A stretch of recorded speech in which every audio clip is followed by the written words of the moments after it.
Bien, entonces, para esta parte de fluidos, pues es un poco diferente al resto de la clase. Habíamos visto energía,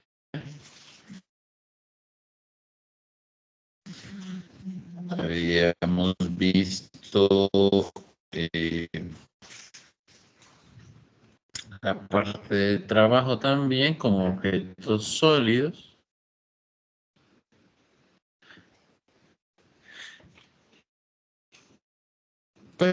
Pero ahora pues eh, eh, eh, que Lick, no sé si es mi Inter o no se le escucha bien. vamos al Se tema queda de pegado. Se queda pegado. fluidos, ya Lick, no le escuchamos bien, tratamos disculpe. con pues, una sustancia que no tiene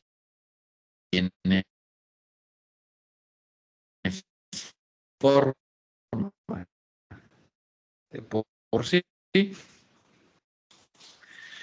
Entonces,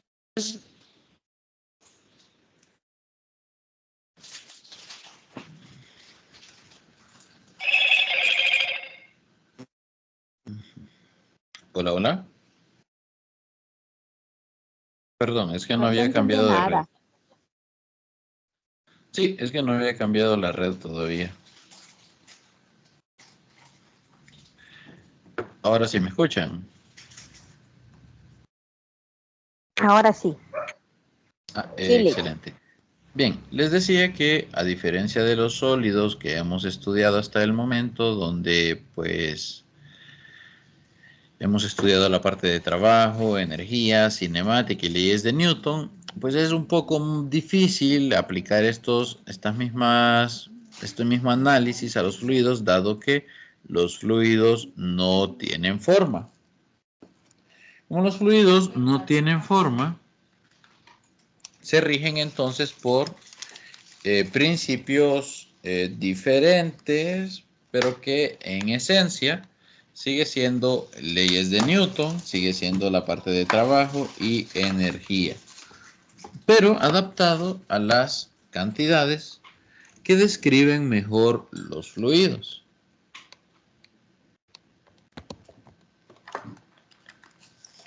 Entonces, bueno,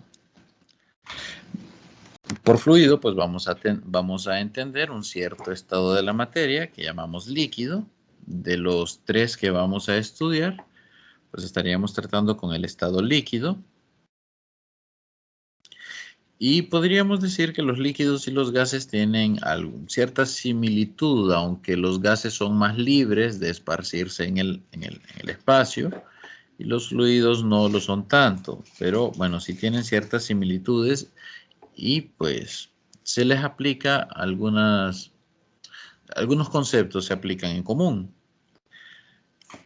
Para los sólidos, pues vamos a definirlos como la materia que tiene una forma y volumen definido.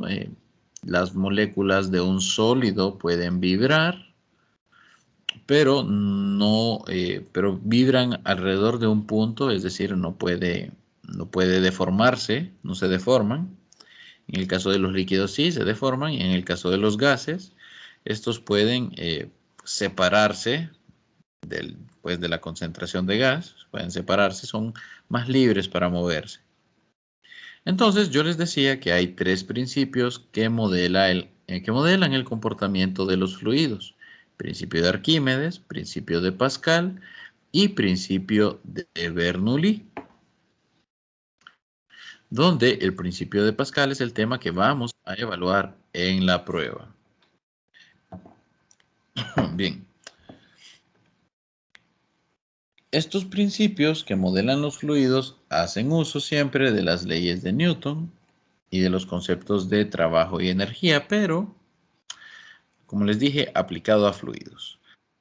En los fluidos nosotros, pues, no podemos hablar de fuerza como si podíamos en los sólidos, porque bueno, si usted trata de empujar agua, va a notar que es un poco difícil. Entonces no tiene mucho sentido hablar de fuerza aplicada sobre un fluido, pero sí tiene sentido hablar de presión, que es la fuerza que se aplica a cierta área, ¿sí? A cierta área. Y bueno, la presión, aunque pues nos cueste creerlo, es la que mantiene nuestros cuerpos en la forma que tienen. La presión es la que, por ejemplo, impide que nuestros pulmones exploten. Y bueno, los cambios de presión afectan a la calidad de los deportistas, el rendimiento, perdón, de los deportistas. Hay diversos ejemplos. Bueno, uno de ellos es que la selección de Argentina pierde contra Bolivia jugando en Bolivia. Otro ejemplo es nuestra selección de Honduras perdiendo en el Estadio Azteca al jugar contra México. Entonces los jugadores se ven afectados por, y le dicen así, la presión. Ya vamos a ver por qué. Bien, en general, pues, la fuerza que hace presión es la fuerza que es perpendicular al área. De manera que si la fuerza tiene un cierto ángulo, pues hay que utilizar la componente que sea perpendicular al área. En este caso, la componente perpendicular es la acompañada por el coseno. Y entonces la presión sería la fuerza por el coseno del ángulo dividido entre el área a la que es perpendicular dicha fuerza. Para medir presión utilizamos la unidad Pascal. Esa es la del sistema internacional, pero ustedes en el ámbito médico utilizan los milímetros de mercurio. Por ejemplo, cuando ustedes toman la presión arterial de una persona, los valores reportados son en milímetros de mercurio. Existe otra unidad llamada atmósfera. Existe otra unidad llamada PSI, los PSI o libras por pulgada cuadrada. Libras por pulgada cuadrada es la unidad del sistema inglés y cuando usted compra, si a usted le tocara, esperemos no sea el caso, ¿verdad? Tener un familiar que necesite oxígeno y usted compra el tanque de oxígeno, para tener una idea de la cantidad de oxígeno que hay en el tanque, pues el tanque contiene un dispositivo llamado manómetro. El manómetro mide la presión. Y entonces el valor de la presión está relacionado con la cantidad de oxígeno que hay en el tanque. Y esta presión usualmente se mide en PSI. En PSI. Si estamos hablando del ámbito meteorológico, es usual que hablemos de bar o milibares de presión. Entonces, la presión tiene varias unidades. Pero nosotros nos vamos a limitar a trabajar con los pascales. Nosotros, como seres humanos, estamos expuestos a una presión que se llama presión atmosférica. Recuerden, la presión es fuerza sobre área, de manera que si hay una presión atmosférica, significa que algo tiene que estar aplicando fuerza sobre nosotros. En este caso, quien aplica la fuerza sobre nosotros es el aire. De manera que esta presión atmosférica de 1.01325 por 10 a las 5 pascales es la presión que ejerce el aire que está presente en nuestra atmósfera. Es decir, todo el aire que tenemos sobre nuestra cabeza. Para la definición del milímetro de mercurio, se definió que una atmósfera estándar se define como la presión que sostiene una columna de mercurio exactamente a 76 centímetros de altura cuando se encuentra a nivel del mar y a 0 grados. 76 centímetros son los mismos 760 milímetros. Así que una atmósfera es la presión que mantiene una columna de mercurio en 760 milímetros cuando la temperatura es 0 grados. Bien, entonces dijimos que para hablar de fuerzas en un fluido no tiene mucho sentido, pero sí tiene sentido hablar de presión. Adicionalmente, en un fluido no carece de sentido también hablar de la masa. No es como que usted va a agarrar agua con la mano y luego le va a medir la masa y luego la va a volver a tomar y la va a llevar a otro lado. No, no es tan fácil. Entonces la masa de los fluidos pues no es una cantidad muy útil, pero hay otra cantidad que sí lo es y es la densidad. Verán, como los fluidos pueden almacenarse en recipientes,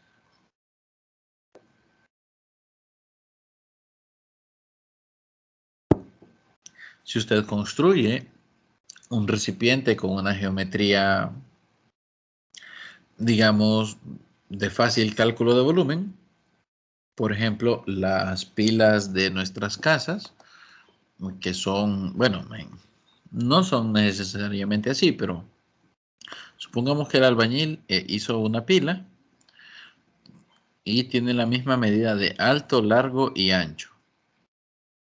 De manera que la pila es un cubo y ese cubo pues almacena agua. Usted no sabe la masa de agua que está presente en la pila, pero sí conoce el volumen porque el volumen de un cubo es la medida de uno de sus lados elevado a la tercera potencia.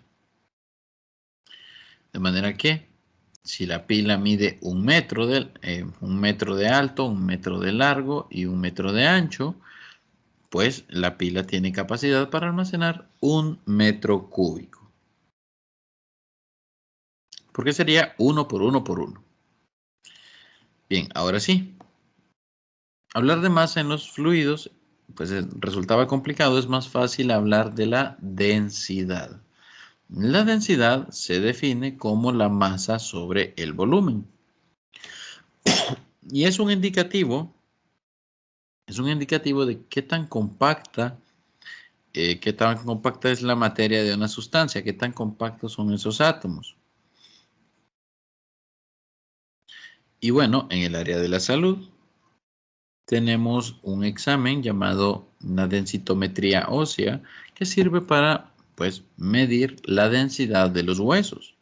Acá tenemos un ejemplo de dos exámenes de densidad ósea aplicados a dos personas diferentes, de diferentes edades. Aquí tenemos una persona de 50 años a la izquierda. Vean que esto es hueso. Y a la derecha tenemos una persona de 70 años. Ok, vea usted el hueso de la persona de 70 años. Hay más espacio vacío que en el de la de 50. Por eso es que las personas mayores de la tercera edad se fracturan con mayor facilidad. Vea usted, la densidad de hueso es menor. La densidad ósea es menor.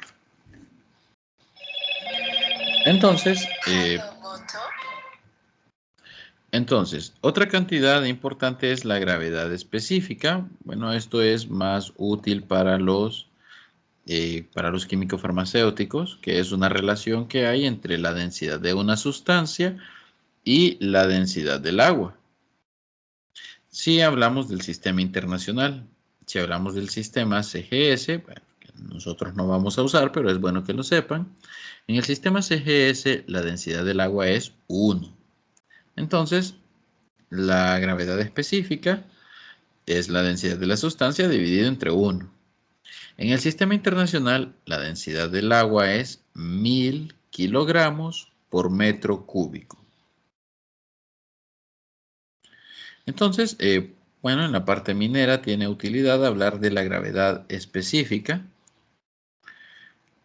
Pero bueno, nosotros lo vamos a utilizar muy poco para la clase.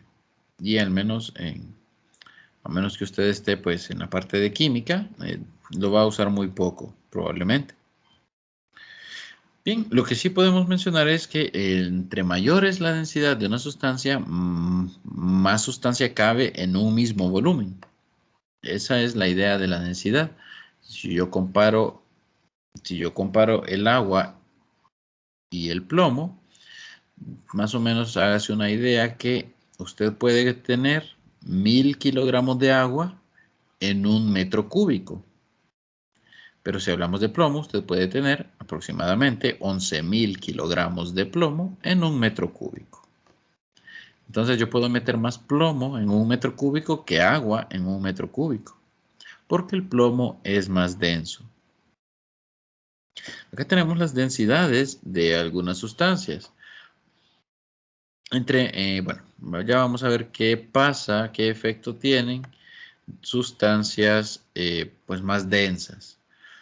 Vean ustedes que entre los sólidos, específicamente los metales, el aluminio es el metal menos denso. ¿Qué significa que sea menos denso? Cuando usted agarra una hoja de aluminio, la siente ligera. En comparación a que agarrara esa misma hoja, pero hecha de otro material, por ejemplo, de oro. Sería más pesada, o la sentiría usted más pesada. Luego, en los líquidos, pues en los líquidos observen que las densidades son menores. Para que se hagan una idea, así como están escritas estas densidades, la densidad del agua sería 1. La densidad del agua dulce sería 1. En realidad es 1000, ¿verdad? Pero es 1 por 10 a la 3. Entonces, casi todos los metales en realidad son más densos que el agua. Los metales, ojo.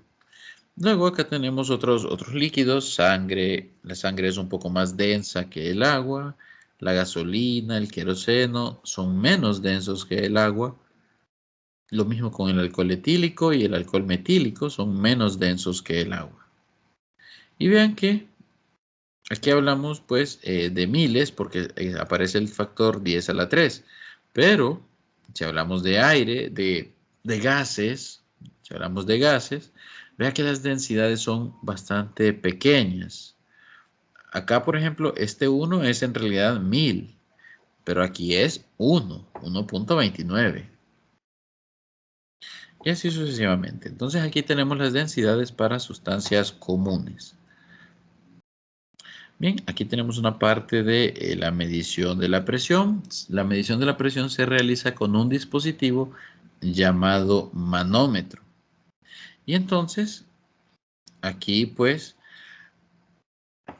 perdón, aparece un concepto llamado presión absoluta. La presión absoluta es aquella presión que toma en cuenta, por ejemplo, si lo vemos aquí en el diagrama, toma en cuenta la presión del gas más la presión atmosférica. Toma en cuenta entonces las dos presiones. Y a la presión interior, que sería la presión del gas, esta recibió un nombre de presión manométrica. La presión manométrica, para que se hagan una idea, sería la presión que usted mide en el tanque de oxígeno y la presión que usted mide también en la llanta del automóvil. A ver, ¿qué me estaba llamando don Javier? Porque fue un carro que tienen ahí estacionado. ¿Crees que lo puedes mandar? ¿Qué carro? No sé. No, muere, es el mío. Ah, pero no se lo mueve. Atrás, retroceder para que salga. Perdón, disculpen. Entonces el manómetro, la presión manométrica es la presión que mediríamos en el interior de una llanta, por ejemplo. Yo creo que don Javier es, mi amor, pero asómate a ver si es él. Bien, entonces, bueno, la presión atmosférica pues sigue siendo la misma, aunque en realidad sí varía dependiendo de la altura, pero nosotros vamos a tomar la presión atmosférica siempre con el mismo valor, 1.01325 por 10 a la 5 pascales. Bueno, esto es importante también. La presión, en este caso, este es el manómetro de mercurio. el barómetro de mercurio, perdón, el que cuando estaba a nivel del mar a una temperatura de 0 grados, pues elevaba la columna de mercurio 76 centímetros, pues este sirve para medir presión a cualquier otra, también otra temperatura y en cualquier otro punto. Y aquí la relación es que la presión atmosférica es igual a la densidad del mercurio, en este caso es densidad del mercurio, por la gravedad, por la altura que tenga la columna de mercurio. Entonces se hicieron diferentes instrumentos para medir la presión. Todos miden presión, ¿sí? Pero vean que por diferentes instrumentos es posible llegar pues a medir la misma cantidad. Y aquí lo importante de esta expresión es que se relaciona la presión atmosférica con datos de pues la columna de mercurio. Donde aquí sí podría ver yo en qué lugares la presión es mayor o menor. Claro, a nivel del mar la presión es mayor porque usted tiene todo el aire de la atmósfera sobre usted, pero si usted sube a la montaña, si usted sube, por ejemplo, a La Paz, en Bolivia, 3000 metros sobre el nivel del mar más o menos, pues ya tiene menos aire sobre usted. Bien, bueno, acá tenemos el medidor de presión de los neumáticos, quizá pues quienes tienen automóvil están más familiarizados con él. Aquí este instrumento lo que mide es la presión del neumático, es decir, la presión manométrica. No mide presión absoluta. Pero si usted quisiera calcular la presión absoluta, usted tendría que sumar la presión manométrica que midió este barómetro más la presión atmosférica. Entonces, presión absoluta es presión atmosférica más presión manométrica.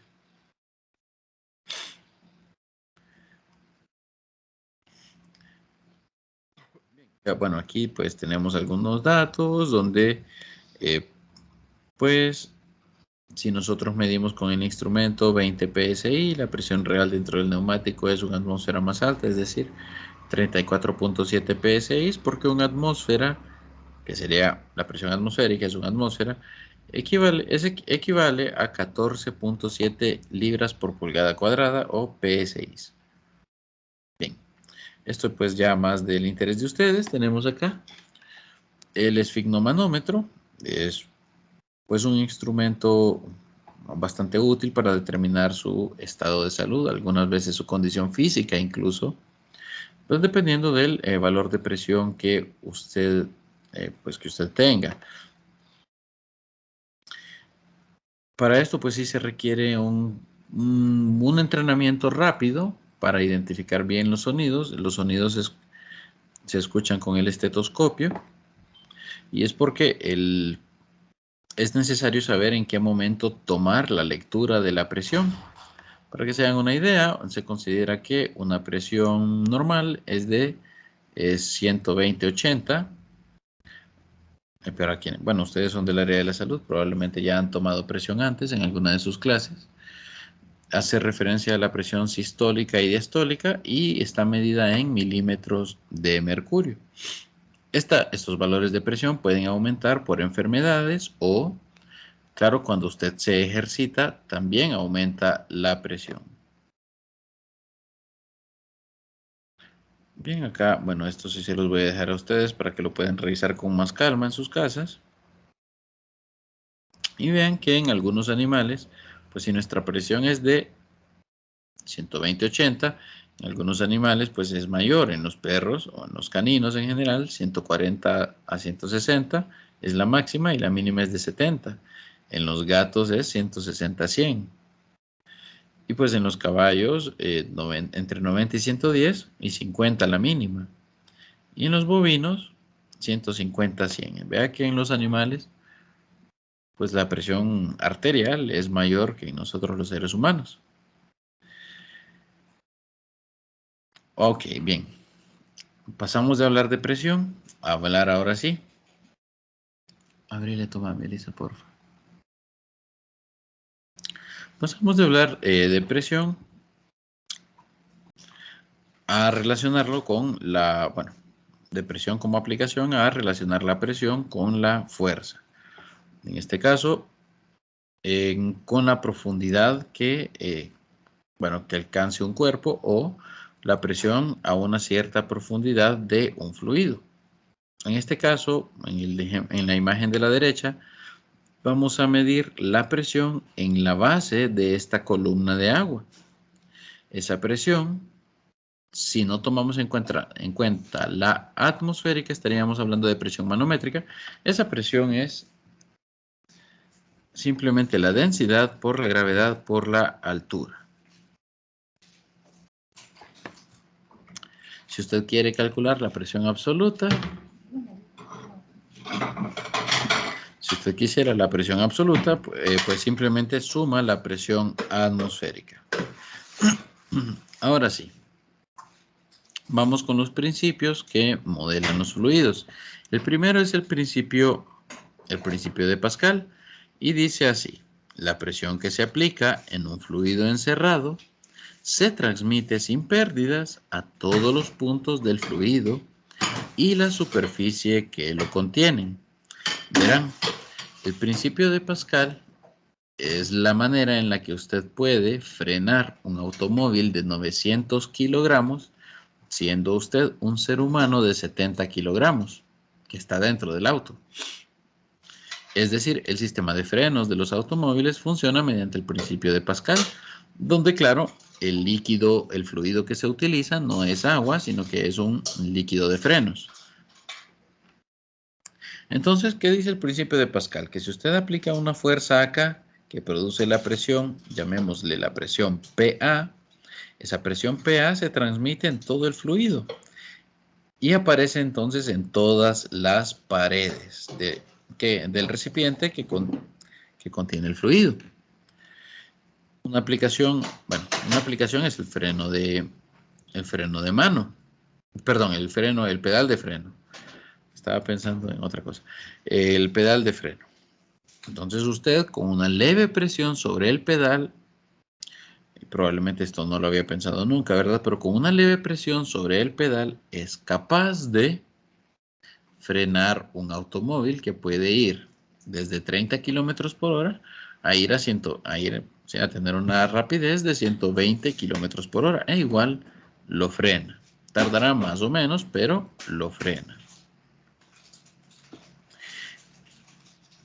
¿Cómo actúa aquí el principio de Pascal? Bien, la presión que usted ejerce con el pie en el pedal se transmite hacia las ruedas del automóvil.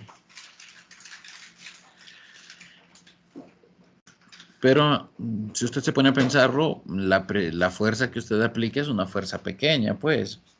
¿Cómo es posible que detenga un objeto tan grande, que se mueve tan rápido y que tiene tanta masa? Resulta que el principio de Pascal multiplica la fuerza que usted aplica. Digámoslo de esa manera. Multiplica la fuerza que usted aplica. ¿Cómo la multiplica?